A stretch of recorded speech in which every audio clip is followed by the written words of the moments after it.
today's topic, I'm going to talk about consumption of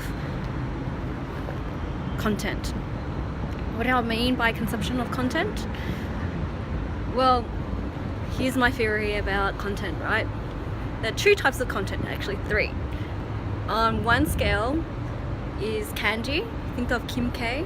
She provides a lot of candy content that has no substance. And on the extreme other side is substance. When I think of substance, I think of value in terms of your brain and growth of your brain here, your heart, and your hip pocket. Hip pocket is money, right?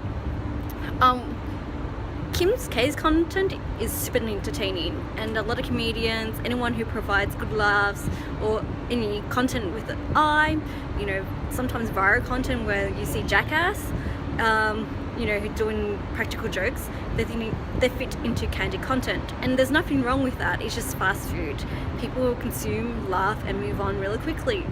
But the type of content that I value tends to fit into the substance content, where I try to provide value here. And I'm moving on to maybe the heart, and I'm learning a lot about the hip pocket because I'm running a business online. Well, my major goal in life is to be an entrepreneur, because then that way, one of my values is reached, which is to look after my family. I love my mom. I love my mom. She's been looking after me a lot. Anyway, moving on.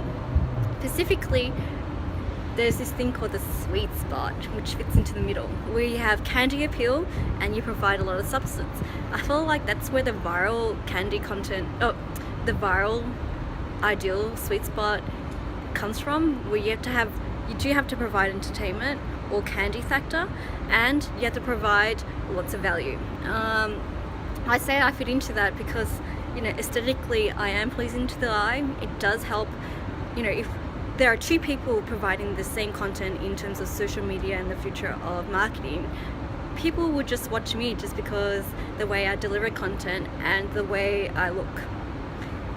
And another thing, apparently my Australian accent with a slight Asian tongue to it is appealing, and that's where the sweet spot comes in. I find this interesting because I'm talking about this candy versus substance versus sweet spot is because it's something that I want to write about in my book.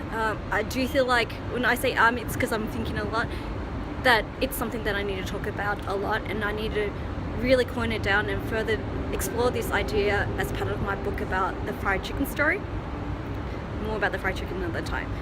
In the meantime, remember, candy, substance, sweet spot. Which consumption of content do you consume the most?